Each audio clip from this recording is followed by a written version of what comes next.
Isa ito sa pinaka-the best na kwento na narinig ko. Gusto kong i-share sa inyo kasi ang storyang ito may halo pag-ibig saka yung mga struggle nila para sila ay magkatuluyan. Disclaimer lang po, ang kwento ito ay hindi po original na sa akin. Ito ay galing sa mga random na tao na naka-experience ng mga kababalaghan sa kanilang buhay. Please subscribe. Nang panahong ito, 23 years old pa lamang si Delmo.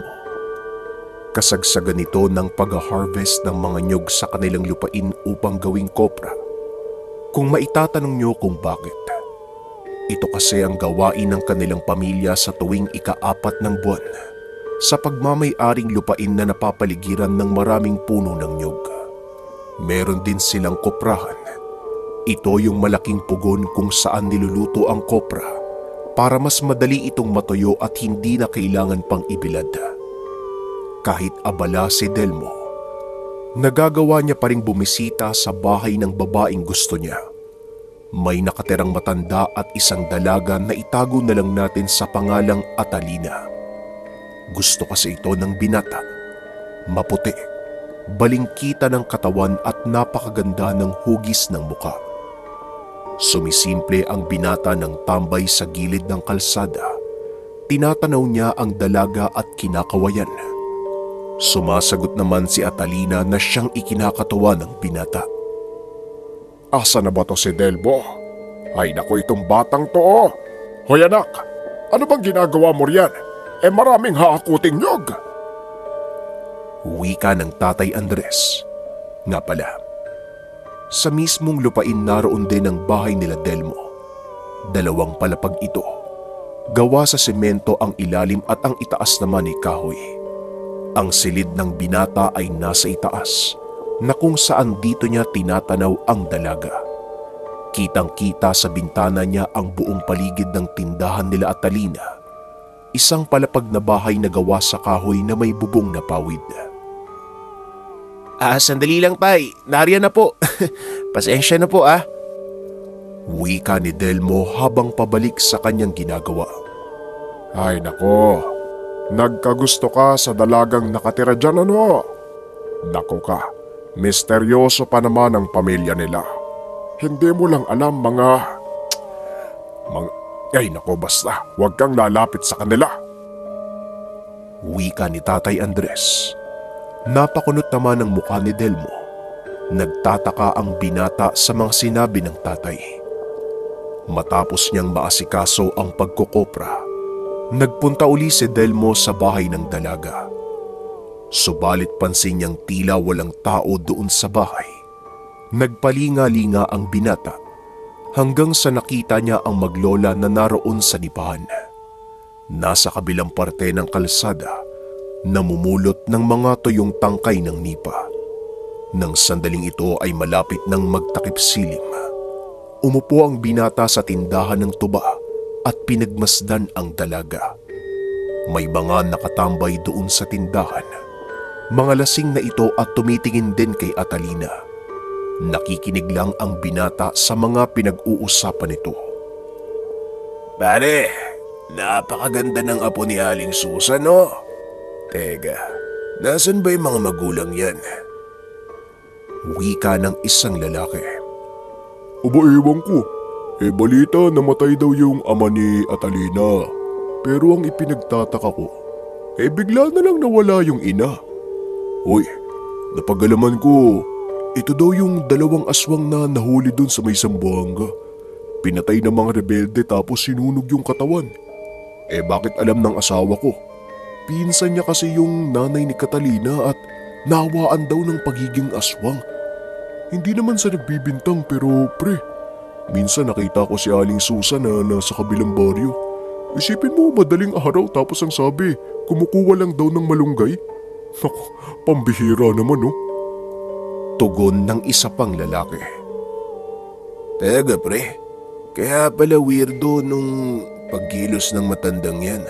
Meron palang tinatago. Tugon ng isa. Si Delmo ng sandaling ito ay nakaramdam ng inis. Gusto niyang kumprontahin ang dalawang lalaki, ngunit nakainom na ang mga ito. Magpasaganon pa man, naisip ng binata ang sinabi ng kanyang tatay Andres. Ito siguro yung gustong sabihin ng kanyang ama kanina. Pero hindi alintana ang mga balita. Wala naman kasing ebidensya at tahimik na namumuhay ang maglola. Pagkalabas nila Atalina ng nipahan, sumabay ang binata sa paglalakad. Nakayuko lang ang dalaga habang ang lola nito napakaseryoso ng muka. Sumasaglit pa ito ng tingin kay Delmo at binibilisan ang kanyang paglalakad. Hanggang sa lumiko na ang maglola papunta sa kanilang tahanan. Nagkunwari si Delmo ng paglalakad. Ngunit pagkarating niya sa bandang unahan, huminto siya at tinitigan ang dalaga habang papasok ng bahay. Hanggang sa bigla na lang bumukas ang bintana, nakita niyang sumilip ang matanda. Nakatitig ito sa kanya. Nanlilisik ang mga mata at bumubuka ang bibig. Hindi inalis ni Delmo ang tingin doon sa matanda. Hanggang sa nanlaki ang kanyang mga mata dahil inilabas ng matanda ang kanyang dila at kulay itim ito. Kinusot pa ni Delmo ang kanyang mata. Ngunit pagbalik niya ng tingin doon sa matanda, normal na ang itsura nito. Ngumiti pa sa kanya at dahan-dahang sinara ang bintana. Napakunot ang mukha ng matanda. Tumingin sa isang banda habang kinakamot ang kanyang ulo.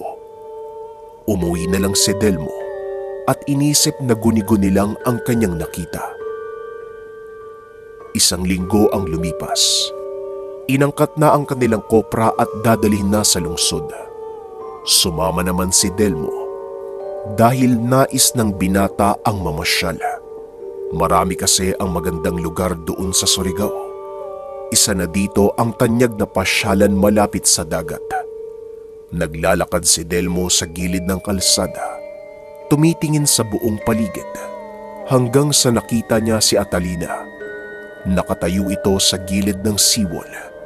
Sinipat ng binata kung kasama ba nito ang kanyang lola na si Aling Susan. Wala naman siyang kasama, maliban sa mga bata na aliw habang naliligo sa dagat. Nang sandaling ito ay hapon na at malapit nang magtakip silim. Pinuntahan ni Delmo ang dalaga at sumimple ng tabi. Sobrang tahimik ng dalaga, napakaseryoso ng muka, habang pinagmamasdan ang isang babae na nakababad sa tubig. Uy, Atalina? Atalina? Uy. Wika ni Delmo sa dalaga. Hindi siya pinapansin ito. Kahit magkatabi sila ay parang wala itong pake sa kanya. Hanggang sa kinalabit niya ang dalaga. Paglingon nito sa kanya ay halos malaglag si Delmo sa gulat. Paano ba naman kasi? Yung mga mata ni Atalina ay purong kulay itim lamang. Uy, ikaw pala. Kanina ka pa dyan?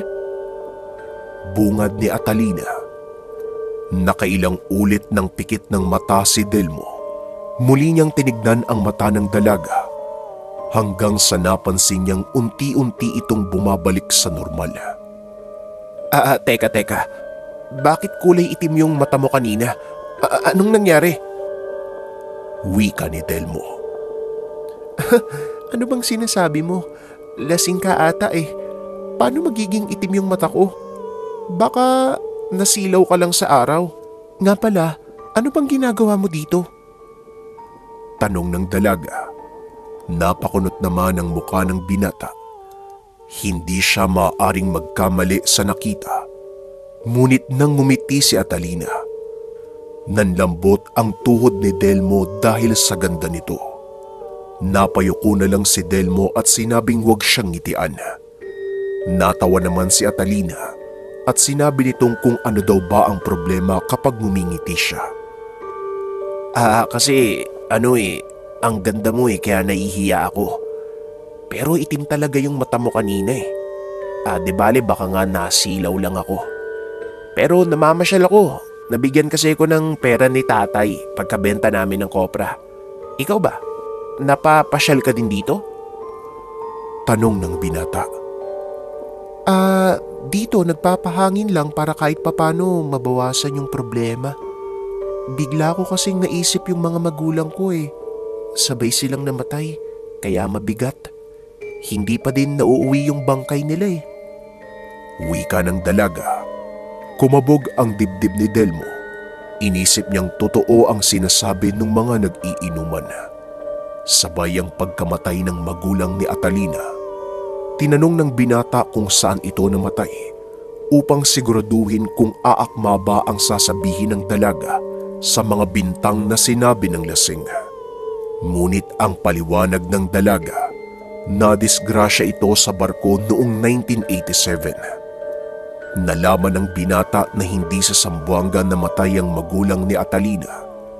Inaya niya ang dalaga na maglakad-lakad. Umiling naman ito at sinabing baka gabihin siya sa pag-uwi. Wag mo nang isipin yun. Sabay na lang tayong umuwi tapos ako nang bahala sa lahat ng gagastusin. Pagpupumilit ni Delmo.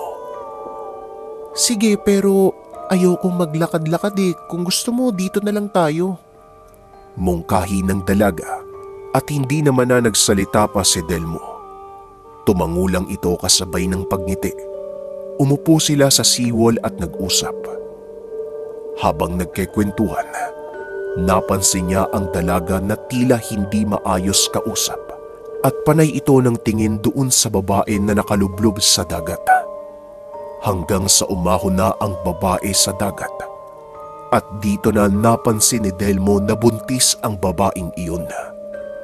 Hanggang sa biglang tumayo si Atalina. Naglakad ito papalapit sa babaeng buntis. Sumunod naman si Delmo at nakita niyang biglang hinawakan ng dalaga ang tiyan ng babae. Yung nasa tiyan mo, 7 buwan na, di ba? Malusog yung bata. Wika ni Atalina at napakunot naman ang mukha ng babae. Tinabig niya ang kamay ng dalaga at mabilis itong naglakad patawid ng kalsada. Habang si Delmo naman ay takang-taka sa mga nakita niya, inisip niya na baka baliw si Atalina. Pinagsabihan niya pa ang dalaga subalit hindi siya pinansin. Nakangiti lang ito habang sinusundan ng tingin yung babaeng buntis. Ilang sandali pa ay nag-aya na si Atalina na umuwi. Napakunot naman ang mukha ng binata.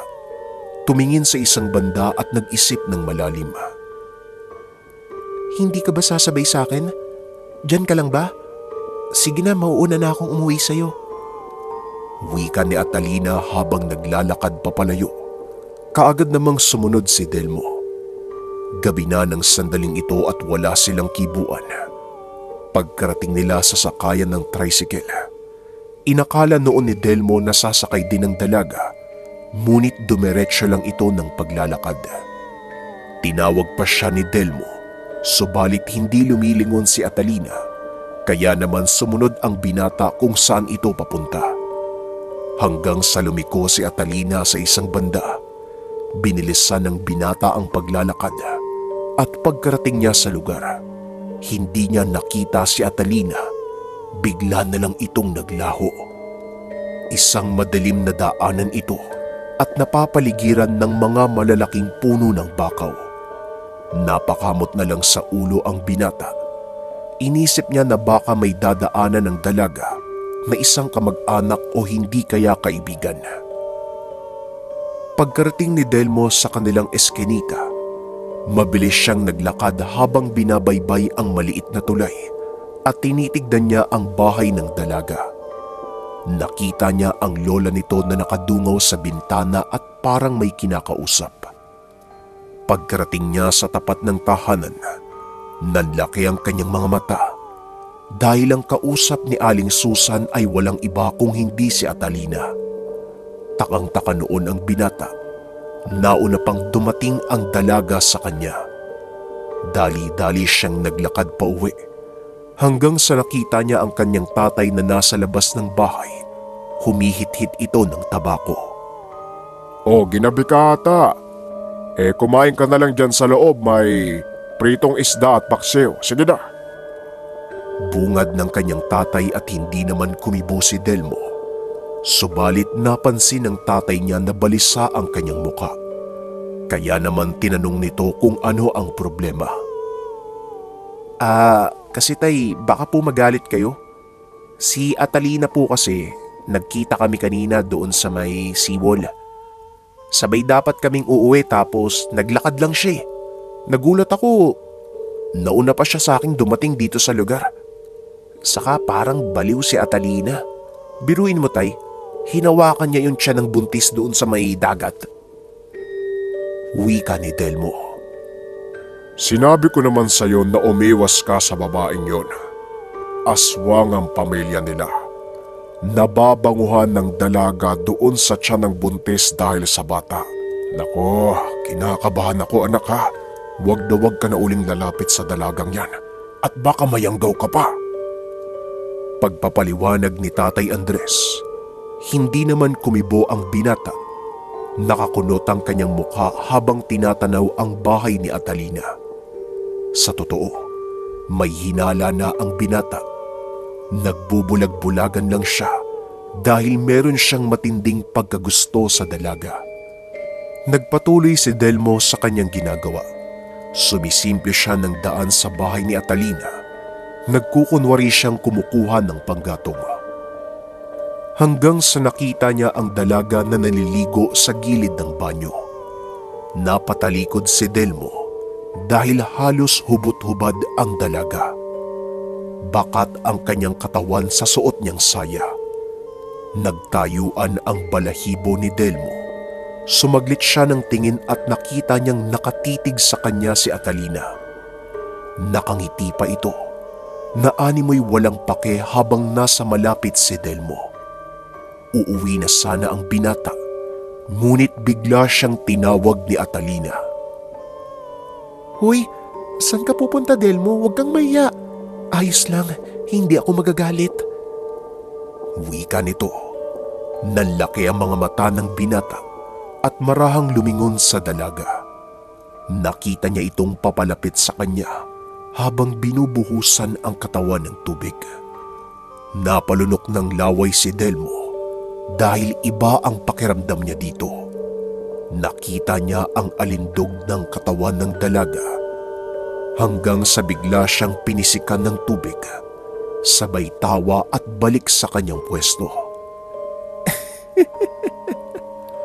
Manhid ka ba? Para kang sinimento ah. Wika ng dalaga. Ilang sandali pa ay kumuha ito ng tuwalya bago makapasok sa banyo. Kinindatan niya si Delmo, sabay bitaw ng halik sa hangin. Napailing ang binata. Ngumiti ito at umalis na doon sa lugar. Pagsapit ng gabi, habang nakahiga sa katre, hindi mawala sa isip ni Delmo ang nakita sa dalaga. Mas lumakas ang nararamdaman ng binata. Hindi naman maiwasan ang mag-isip ng malaswa dahil para kasing inaakit siya ni Atalina. Dumungaw siya sa bintana at nakita niya ang dalaga na nakadungaw din sa bintana. Nakatitig ito sa kanya. Kumakaway na parabang pinapalapit siya nito. Kaagad na nagbihis si Delmo at bumaba ng tahanan. Nagpabango, lumabas at pinuntahan ng bahay ni Atalina. Doon siya sa may likuran dumaan. Hindi na mapigilan ang nararamdaman ng binata at hindi niya maiwasang mag-isip ng kakaiba. Alam niyo na kung ano ang ibig kong sabihin. Butas naman ng bakod. Maingat na naglakad ang binata upang hindi siya tamaan ng liwanag ng poste. Animoy magnanakaw kung titignan si Delmo ng sandaling ito. Pagbalik niya ng tingin sa binata, wala na doon ang dalaga. Hanggang sa nakarinig siya ng sitsit doon sa puno ng nyug. Kumabog ang dibdib ni Delmo. Nagbuntong hininga at mabilis na pinuntahan ang lugar. Nakita niya ang maputing paa doon sa likod ng puno. bumigay na ng tuluyan ang binata. Nanginginig ang kanyang katawan. Marahang naglakad. Hanggang sa nakarinig siya ng boses mula sa bahay ni Atalina. Boses ito ng dalaga at sinasambit ang kanyang pangalan. Delmo! Delmo, umalis ka na, dalian mo! Tumakas ka, Delmo! Wika nito. Napakunot ang mukha ni Delmo. Inisip niya kung sino yung nasa likuran ng puno. Pagkasilip niya, halos sumabog ang ulo ni Delmo sa gulat. Kitang-kita niya ang napakapangit na nilalang. Mapula ang mga mata. Bumubuka ang bibig at merong matulis na ngipin. At yung buhok niya ay lumulutang na parang may sariling buhay. Marahan itong lumabas mula sa likod ng puno. Lumalagotok ang kanyang buto sa bawat paghakbang. Umatras ang binata hanggang sa naramdaman niyang tila may humawak sa kanyang kamay. Halos maihi si Delmo sa takot.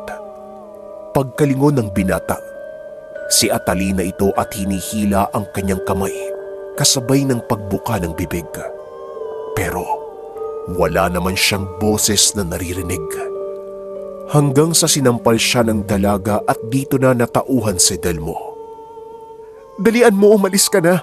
Ano bang ginagawa mo dito? Lola, huwag mo siyang sasaktan. Nakikiusap ako sa iyo. Wika ng dalaga. Nagtataka noon ang binata kung bakit napakabigat ng kanyang katawan. Gusto niyang sumigaw, ngunit hindi bumubuka ang kanyang bibig na parang may pumipigil. Patuloy siyang hinila ni Atalina hanggang sa makalabas sila ng bakuran. Delmo, kung ano man yung nakita mo, sana huwag mong sasabihin kahit kay Nino ah. Sige na, tumakbo ka na. Wika ng dalaga habang lumuluha ang mata. Tinapik niya ang balikat ni Delmo at dito na nakaramdam ng gaan sa katawan ang binata. Wala nang pagdadalawang isip ay kaagad siyang tumakbo pauwi sa kanyang tahanan. Sumaktong naroon sa pintuan ng kanyang tatay. Napakunot ang mukha nito habang nakatitig sa kanya. Akala ko kung sino na tong tumatakbo, ikaw lang pala. Ano bang nangyari sa'yo? Wika ni Tatay Andres. Subalit hindi nagsalita si Delmo. Umakyat siya ng tahanan at nagsara ng kwarto. Hingal na hingal ang binata. Hindi siya makapaniwala sa kanyang nakita. Dito na lubos na napagtanto ni Delmo ang lahat. Totoong aswang ang pamilya ni Atalina. Pero ang ipinagtataka ng binata, kung bakit siya niligtas ng dalaga at bakit siya inaakit nito. Dala ng mga katanungan sa kanyang isipan, kahit natatakot ay naisip niyang kausapin ng dalaga. Kinabukasan, naganap ng pagkakataon ng binata. Inantay niyang lumabas ng bahay si Atalina, ngunit ng sandaling ito ay meron na siyang dalang itak. Pansin niya na parang walang tao doon sa bahay. Kaya naman kahit walang pahintulot, pumasok siya sa bakuran at pagkarating niya sa mismong bahay, kumatok siya sa pinto at tinawag si Atalina. Hoy, Atalina! Andyan ka ba? Mag-usap tayo! Wika ni Delmo subalit walang sumasagot sa kanya. Hanggang sa umalis na lang ang binata, ngunit pagkatalikod niya, nakarinig siya ng yabag ng paa papunta sa may pintuan. Inantay ng binata kung sino ang lalabas. Nakahawak na ang kamay niya doon sa itak. Paglangit-ngit ng pintuan, nakita ni Delmo na sumilip si Atalina. Nakatitig lang ito sa kanya habang lumuluha ang mga mata. Nakaramdam ng awa ang binata. Kumalma si Delmo at lumapit sa pintuan. Nagtitigan silang dalawa ni Atalina. Inaantay kung sinong unang magsasalita. Hanggang sa binuksan na ng tuluyan ng dalaga ang pintuan. Kasabay nito ay nagudyat ng tango na ang ibig sabihin ay pinapapasok siya doon sa bahay. Umupo ka muna, Delmo. Wala yung lola ko dito sa bahay. Pasensya ka na sa mga ginawa ng lola ko ha. Dapat kasi pinaalalahanan kita kaso nahihiya ako eh. Hindi pa kasi kita nakausap ng seryoso. Wika ng dalaga na siyang ipinagtataka ni Delmo. Anong hindi nakausap? Nagkita nga tayo sa lungsod, di ba? Tapos bigla ka na lang nawala eh. Tugon ni Delmo. Ano? Hindi naman ako gumagala maliban kay Lola eh. Baka siya yung nakita mo. Ginaya niya lang yung anyo ko. Hindi ko alam kung bakit bigla ka na lang nagpunta sa likod ng bahay namin kagabi. Hinala ko inaakit ka ng lola ko kaya ganun eh. Gusto ka sanang patayin ng lola ko. Hadlang ka daw. Dahil gusto kita. Pero ayaw pumayag ng lola ko kasi ang gusto niyang mapangasawa ko yung katulad din niya. Pagpapaliwanag ni Atalina, hindi naman nakakibo ang binata. Namula ang pisngi nito at napayuko. Gusto din para siya ni Atalina. Kaso nga lang, dito niya lang lubusang napagtanto na yung babaeng nakita niya at umakit sa kanya, walang iba kung hindi si Aling Susan. Sinabi ng dalaga na umalis na daw ang kanyang lola. Natakot siya na baka ipagsabi ang tungkol sa kanyang katauhan. Siguradong hindi na babalik si lola dito. Sinabihan niya akong sumunod sa kanya pero ayoko naman. Kaya ko namang mabuhay mag-isa eh. Basta hindi niya lang ako mawaan ng pagiging aswang. Wika ng dalaga. Nakaramdam ng awa si Delmo. Sinabi niya sa dalaga na poprotektahan niya ito para hindi siya maging katulad ng kanyang lola. Nagtapat din ang binata na gusto niya ang dalaga. Napangiti naman si Atalina. Yumakap kay Delmo ng maigpit habang lumuluha ang kanyang mga mata. Kung ayos lang sa'yo, doon ka na lang sa bahay tumira. Kasama ko. Ayos lang ba? Tanong ni Delmo. Hindi naman tumanggi ang dalaga. Ngumiti lang ito kasabay ng pagtango. Nung una ay nag-aalinlangan ang mga magulang ni Delmo. Subalit ipinaliwanag niya ang lahat at tanggap niya si Atalina kung anong pamilya ang meron siya. Hanggang sa kalaunan, tinanggap na rin ang pamilya ni Delmo at makalipas ang 1 taon, nagpakasal ang dalawa. Sino ba namang mag-aakala na ang isang tao na mula sa pamilya ng aswang ay tatanggapin ng isang normal na tao? Mabuti na lang at hindi pa napapasahan ng lahi si Atalina, kaya't hindi ito magiging ganap na aswang. Ngunit buhay pa ang kanyang lola at patuloy silang binabantayan.